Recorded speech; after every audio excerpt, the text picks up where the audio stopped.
Relation star group है।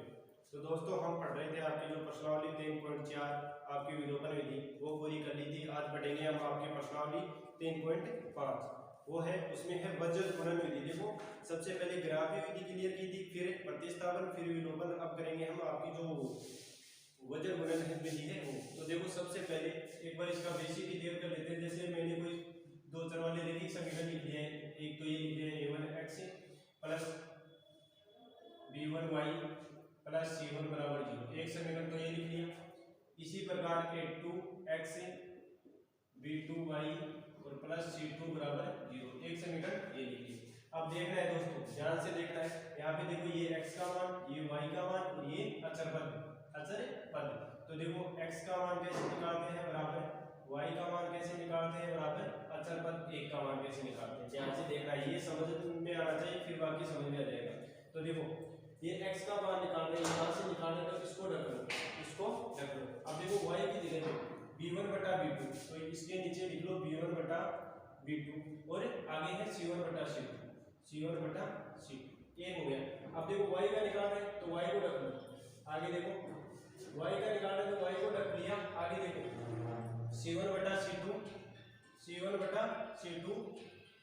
और a1 बटा a2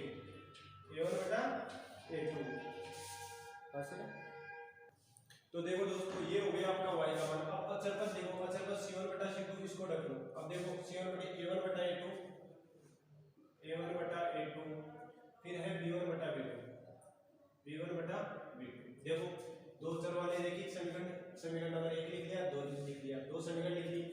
x का मान निकालना है, y का मान है, ये c1 बटा c2 अचर पद है तो ये 1 का मान निकालना है। तो देखो x का निकालोगे तो इसको रख लो b1 बटा b2 c1 बटा c2, ये हो गया। y का निकालोगे तो इसको रख लो, आगे देखो c1 बटा c2 a1 बटा a2, फिर c1 का निकालोगे तो इसको रख लो a1 बटा a2 b1 बटा b2। जैसे अब एक बात ध्यान रखना, देखो यहाँ C पर खत्म हो रहा है तो C से चालू हो रहा है, देखो A पे खत्म हो रहा है तो A से चालू हो रहा है, ये आपको याद रखना है। अब एक बात ध्यान में रखना है, पहले आप इसको वज्र गुणा करोगे, मतलब पहले इसको गुणा करो फिर इसको गुणा करो। तो देखो x बटा b1 c2 आ गया, b1 c2, फिर सूत्र में आता है माइनस b2 c1, ये हो गया आपका x का मान। इसी प्रकार बराबर y का मान देखो, पहले वही काम इसको गुणा करो, c1 a2 minus c2 a1, ये हो गया आपका y का मान। बराबर अचर पद देखो, पहले इसको गुणा कर लो a1 b2 minus a2 b1, फिर इसको कर दिया। ठीक है, इस प्रकार से गुणा करके ये समीकरण बनाने, ये याद रखना है आप अच्छी तरीके से। बस दोनों समीकरणों से ये कैसे x का y का और अचर पद का मान कैसे निकालते हैं। एक दोस्तों आपको ध्यान में है तो एक सारणी बनाई थी हम इस प्रकार से, देखो a1 बटा a2 बराबर b1 बटा b2 और बराबर c1 बटा c2। तो देखो कहीं में तो ये दोनों ही बराबर नहीं थे, कहीं में ये दो बराबर थे, ये बराबर नहीं थे। वो सारणी भी आपको याद होनी चाहिए, पीछे वाले वीडियो में मैंने करवाई हुई है। तो देखो उस सारणी के हिसाब से कौन से हल है, अद्वितीय हल है या कोई हल नहीं है या अनेक हल है, वो इस प्रकार के प्रश्न में आएंगे। इस प्रश्नावली में जो भी प्रश्न आएंगे उसमें ये सारणी भी काम में आएगी और ये भी आपके काम में आएगा। तो दोस्तों जो प्रश्नावली 3.5 है उसका क्वेश्चन नंबर 1 में लिख लेता हूँ, ठीक है दोस्तों। हाँ तो दोस्तों ये है आपका जो क्वेश्चन नंबर 1 है प्रश्नावली 3.5 का, ये ध्यान से देखना है। तो देखो निम्न रैखिक समीकरणों के युग्म में से किसका अद्वितीय हल है, भाई देखना है। जितने भी समीकरण दे रखे हैं क्वेश्चन नंबर 1 में, जैसे 5 प्रश्न दे रखे हैं, तो उनमें से कौन सी के अद्वितीय हल है या कोई हल नहीं है या अनेक हल है, उस सारणी में से देखकर बताना है। जो प्रश्नावली शुरू की थी ना उस टाइम पे बताया था मैंने, और किसके अद्वितीय हल है, और आगे बताया कि यदि अद्वितीय हल आए ना तो उस स्थिति को सिर्फ वज्र गुणन विधि से हल करना है। अब देखो विधि का नाम दे रखा है वज्र गुणन विधि, यदि अद्वितीय हल आए तब ही करना है, अन्यथा नहीं करना है। ठीक है, तो देखो सबसे पहले हम प्रश्न 1 को देख रहे हैं। प्रश्न है आपके पास दो समीकरण दे रखे हैं, x माइनस 3 बराबर 0, 3x माइनस 9y माइनस 2 बराबर 0। तो देखो सबसे पहले तो आपको इसमें a1 का मान देखो x के साथ कुछ नहीं है तो 1, b1 का मान देखो -3 और c1 का मान -3, a1 b1 c1 का मान समीकरण 1 से लिख लिया। अब देखो ऐसे ही a2 का मान देखो समीकरण 2 से 3, b2 का मान -9 और c2 का मान है आपके पास -2। ठीक है, ये लिख लिया। अब देखना है कि भाई समीकरणों के हल अनेक हैं, अद्वितीय हैं या कोई हल नहीं है। तो देखो सबसे पहले a1 बटा a2, a1 बटा a2, a1 का मान है आपके पास 1 और b1 का मान सॉरी a2 का मान है आपके पास 3, a1 बटा a2 आ गया आपके पास 1 बटा 3। इसी प्रकार b1 बटा b2, b1 बटा b2, देखो b1 का मान है आपके पास -3 और b2 का मान है आपके पास -2। देखो माइनस से तो माइनस करते हैं, 3 एकम 3, 3 3 1 बटा 3 1 बटा 3। आगे देखो c1 बटा c2, c1 बटा c2 है -3 बटा -2। देखो माइनस से तो माइनस करते हैं, 3 बटा 2। ध्यान देना है दोस्तों, a1 बटा a2 बराबर है b1 बटा b2 के। देखो 1 बटा 3 1 बटा 3, लेकिन ये बराबर नहीं है c1 बटा c2। तो यहाँ पे लिख देना a1 बटा a2 बराबर है b1 बटा b2 के, लेकिन c1 बटा c2 बराबर नहीं है। ये स्थिति आ रही है और इस प्रकार की स्थिति आई तो बताया था किस प्रकार के हल होंगे, कोई हल नहीं है, कोई हल नहीं है। तो यहाँ पे लिख देना, तो कोई हल नहीं, कोई हल नहीं, कोई हल नहीं है। और बताया है दोस्तों प्रश्न में यदि अद्वितीय हल आए तभी वजन गुणन विधि से हल करना है, अन्यथा नहीं। तो देखो इसका तो कोई हल नहीं आ रहा है, तो इसका मतलब आगे हल नहीं करना है, बस इतना ही है। अब इसी का दूसरा नंबर भी मैं लिख लेता हूँ। तो ये है दोस्तों आपका इसी का 2 नंबर। देखो ध्यान से समझना है, 2x प्लस वाई बराबर 5, 3x प्लस 2y बराबर 8। देखो ध्यान से समझोगे बिल्कुल समझ में आ जाएगा। पहले तो a1 बटा a2 बराबर b1 बटा b2 बराबर c1 बटा c2 है या नहीं वो निकाल दें। तो देखो यहाँ पे देख लो, a1 का मान है 2, b1 का मान है 1 और c1 का मान है, पहले इसको एक काम करो, आप समीकरण ऐसे लिख लो, 2x प्लस वाई बराबर के इधर आया तो -5 बराबर 0, इसको दे दो समीकरण नंबर 1। आगे है 3x प्लस 2y -8, ये बराबर के इधर आया तो -8 बराबर 2, समीकरण नंबर 2। अब लिख लो आप, a1 का मान तो है आपके पास 2, b1 का मान है आपके पास 1 और c1 का मान है -5। इसी प्रकार देखो a2 का मान है 3, b2 का मान है 2 और c2 का मान है आपके पास -8। वही काम करना है a1 बटा a2। तो देखो a1 बटा a2 2 बटा 3 है आपके पास, 2 बटा 3। इसी प्रकार b1 बटा b2 देखो 1 बटा 2। अब देखो बराबर नहीं आ रहा है तो c1 बटा c2 निकालने की जरूरत ही नहीं है। तो यहाँ पे लिख देना आप a1 बटा a2 not equal to b1 बटा b2। और इस प्रकार की स्थिति यदि आई तो हल होंगे आपके अद्वितीय हल। बताया था शुरू में अद्वितीय हल, अद्वितीय हल होंगे।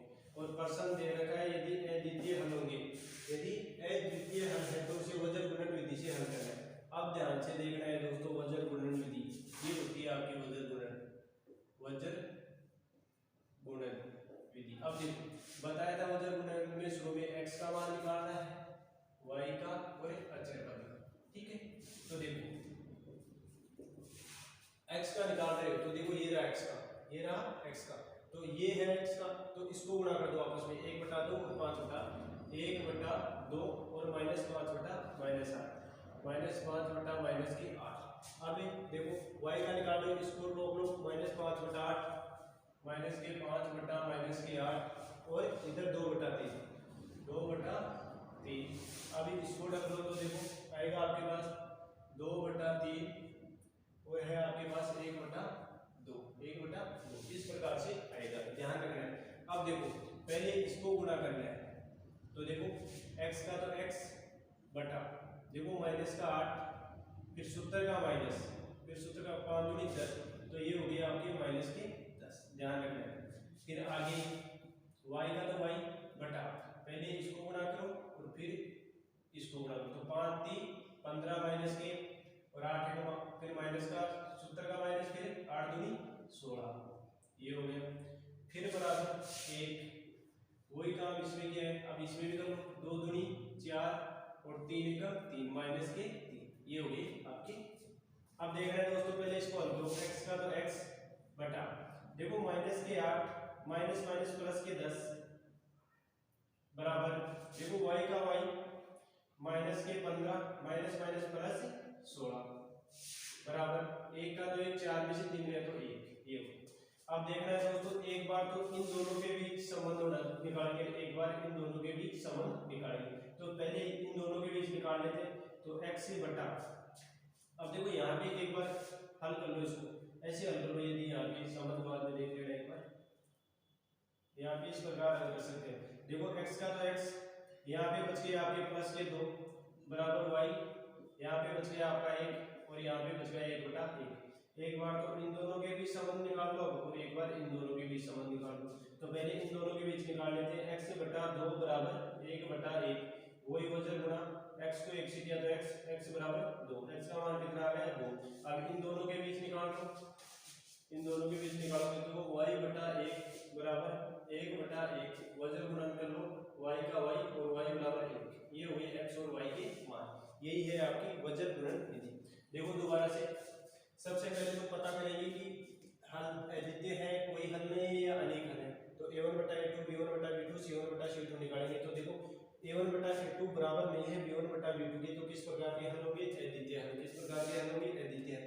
और प्रश्न दे रखा है यदि अद्वितीय हल है, यदि अद्वितीय हल है तो आपको हल करने हैं वजन गुणन विधि से। अब देखो वजन गुणन विधि बताया था अभी x का y का और 1 का। अच्छा तब का मान निकालना है।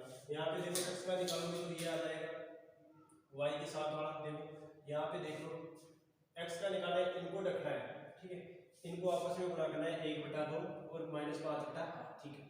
फिर देखो y का निकालोगे तो इनको रख लो, इनको लिख लो -5 बटे -8 और 2 बटा 3। फिर देखो अचर पद का निकालोगे तो इनको रख लो, अभी 2 बटा 3 और 1 बटा 2 आपस में गुणा कर लो। पहले इसको गुणा करना है, फिर सूत्र का माइनस, फिर इनको गुणा करना है ना, ऐसे गुणा करना है। फिर देखो हल करके ये इस प्रकार एक बार लास्ट में ये आ जाए तो एक बार तो x का अचर पद के साथ संबंध निकाल लो, एक बार y का अचर पद के साथ संबंध निकाल के x और y का मान निकाल सकते हो। ये है आपका इसी प्रश्न का क्वेश्चन नंबर 2। आगे का प्रश्न भी देखते हैं। तो दोस्तों ये है इसी का क्वेश्चन नंबर 3। देखो पहले तो इसको सही लिख लेते हैं समीकरण के रूप में। 3x माइनस 5y माइनस 20 इधर आए तो माइनस का 20 बराबर 0, ये तो हो गया आपके पास समीकरण नंबर 1। दूसरे से देखो 6x माइनस 10y, ये इधर आए तो माइनस का 40 बराबर 0, ये हो गया आपके पास समीकरण नंबर 2। अब देखो पहले तो पता करेंगे कौन किस प्रकार का हल है। देखो a1 बटा a2 डायरेक्ट देख लो, a1 का मान है 3, a2 का मान है 6, 3 एकम 3 3 दूनी 6, 1 बटा 2 a1 बटा a2 का मान आ गया। आगे देखो b1 बटा b2, b1 बटा b2, अब देखो b1 बटा b2 का मान हो गया -5 बटे माइनस के 10, माइनस से माइनस कट गया, 5 एकम 5 5 दूनी 10, a1 बटा a2 बराबर है b1 बटा b2 1 बटा 2 1 बटा 2। आगे निकालना पड़ेगा c1 बटा c2, तो ये है आपके पास c1 बटा c2, c1 है आपके पास माइनस का 20 बटा माइनस के 40। देखो माइनस से माइनस कट गया, 20 से कम 20 20 दूनी 40, 1 बटा 2 1 बटा 2 1 बटा 2, इसका मतलब तीनों बराबर आ रहे हैं। तो यहाँ पे लिखना है आपको a1 बटा a2 बराबर है b1 बटा b2 के और बराबर है c1 बटा और c2। और इस प्रकार की स्थिति यदि आपके पास आई तो हल होते हैं किस प्रकार के अनेक हल। किस प्रकार के हल होंगे अनेक हल। तो यहाँ पे लिख लेगा यहाँ अनेक हल प्राप्त होंगे। अब देखो अनेक हल प्राप्त होंगे तो आगे हल करने की जरूरत नहीं है, क्योंकि प्रश्न में दे रखा है अद्वितीय हल आए तभी वजन गुणन विधि से हल करना है, तभी वजन गुणन विधि से हमें हल करना है, अन्यथा नहीं करना है। तो ये हो गया आपका इसी का क्वेश्चन नंबर 3। तो दोस्तों बस आज के लिए इतना ही। आगे के प्रश्न हम आगे वाले